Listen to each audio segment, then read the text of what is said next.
Hey everyone, and welcome back to our weekly lessons. I hope you have a nice weekend.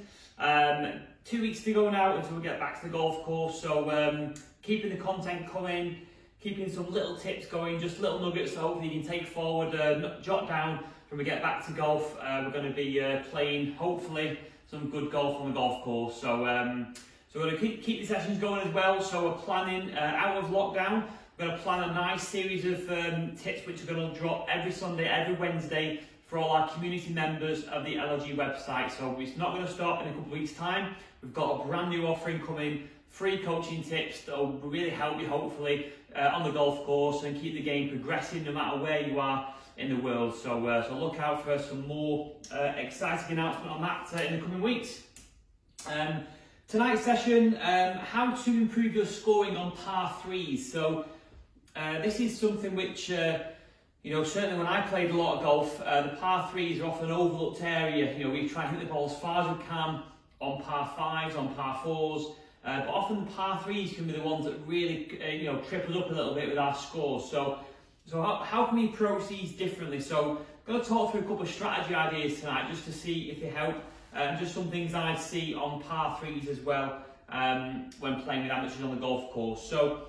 So the first thing to say is when you approach your par three, if you've got a member of the golf course, think about your par threes on your golf course now. First tip I always say is use the space on the tee to your advantage. So if I've got my tee markers here, the red markers here, make sure you use all the tee. So for example, if I've got a flag that's maybe situated on the left-hand side of the green as I'm playing this direction here, and there's a load of water on the right, then I would position the golf ball over to the right-hand side. So when I take my approach here, mentally I'm hitting away from the water and closer to the hole. So if I think about, there's a hole at Three Hammers, actually the second hole, which if any members of Three Hammers are watching, there's a big lake on the right there on par three. So I always go just to the right, just to give myself that perception that I'm hitting away from it, so it becomes less in my mind.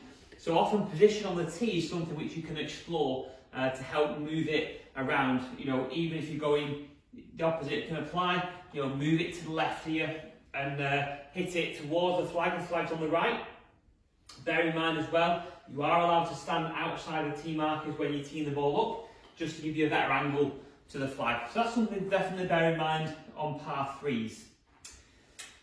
And then the other good tip I would say on par threes is trying to choose the right club. Now, for me, it's all about figuring out where the trouble is. So often par threes, I did this in our interact session last week, a lot of trouble on par threes is often at the front. So it's often guarded by bunkers, water hazards, even a bit of rough. So when you're choosing your club selection, try and choose a club that is definitely going to get there, but actually if it goes a bit long, that's not a bad option either. I think a lot of people underestimate, the conditions, how far the ball travels, which we'll come on to in a second. But choose the right club, and if the trouble's at the front, then choose a club that's going to go maybe slightly behind. If all trouble's at the back of the green, make sure you finish it. If it's not going to reach the green, just short. Give yourself the next shot that's a bit easier. And that's a good tip in golf. I mentioned on my interact session last week. For me, golf's like a game of chess. If you just think about where you want to play your next shot from, it's quite a nice thought process on the golf course. Try and think, okay, if I miss the green, I definitely want to be on the left-hand side to give myself a nice approach. So bear that in mind on par threes. The next tip on par threes is, generally speaking, we're going to be hitting, maybe an iron or even a hybrid club off par threes. So the contact is critical. So what I would like to see you do is definitely, if we can, just have at least one practice swing where we feel that club interact with the ground, just to give you that confirmation that you're going to strike down on the golf ball. If I had a practice swing which missed the ground here, then I'm a bit tense and I'm not feeling what it's going to be like, because on a par three, all you really want to do is get a good contact on the golf ball. So when you get to par three particularly, ladies, I want you to try and work on trying to get that nice strike down on the ball. And then the second thing I'd say on par threes is, because we're often quite anxious to see whether it's gone on the green or we've got a good contact, I often see some quite incomplete follow-throughs. So My next tip for par 3s is to try and hold your balance at the end of your golf swing for 3 seconds. Okay, so normal golf setup, and then I want you to, all par 3s, 1, 2, 3, and just hold that. And what that'll do is that'll give you something to think about at the end of the swing, but it'll guarantee you'll get a good contact on the ball, which is what it's all about. Okay. In terms of tee height, you know, a lot of people say how high should you tee the ball on par 3s. For me, it's all about getting that nice contact. So if you've got iron or hybrid, just try and tee it down just fairly low, maybe a red tee, just to give you that perfect lie, and then you can engage that action hitting down on the golf ball to get that lovely strike on the golf ball. So par 3s are really important, you know, club selection, moving it from where you are on the tee, hitting down on the ball, holding the finish. And the final thing I'm going to say tonight is the weather conditions when choosing that club selection, and particularly the wind.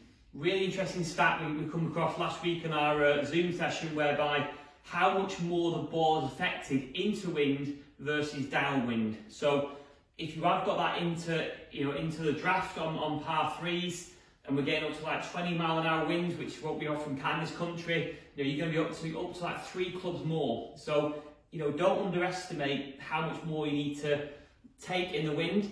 Equally, if it's downwind or a par 3, don't presume the ball will carry, you know, further in the air. You know, it doesn't work as much into the wind. So I've got some interesting stats on that as well. So if you are curious about the wind yardages, be sure to let us know. Drop a message in the forum, and I'll share any data with you, just to really give you some help on the wind. But that's a really important one on par 3s to make sure you actually got the right club.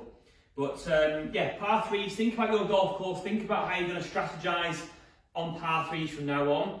I want you to really work on hitting it away from the hazards, away from the bunkers, and try and leave yourself in the best possible spot to get up and down if you did miss the green. And a lot of that can be done in your club selections and your strategy. You know, don't just get on a par 3 and hit it, try and hit it on the green. Think about where you want to leave it if you don't quite get it in the middle on the dance floor. So yeah, hope some thoughts there which can help with that, some strategy ideas on par 3s.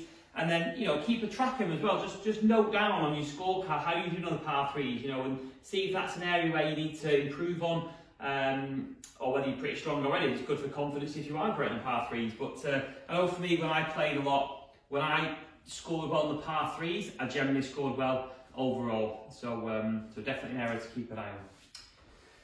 Great, so obviously hope you enjoyed that one tonight. Some little piece of information which can help the game keep improving. I'm back again on Wednesday with some more coaching tips, and we are gearing up for coaching. We're busy behind the scenes planning all our coaching sessions to get back into the physical world real soon, and plan some nice events as well for our digital members across the country. So lots coming up in the next few weeks. We're really busy planning a great year ahead. So yeah, hope you're all keeping well, ladies. Just 2 more weeks now.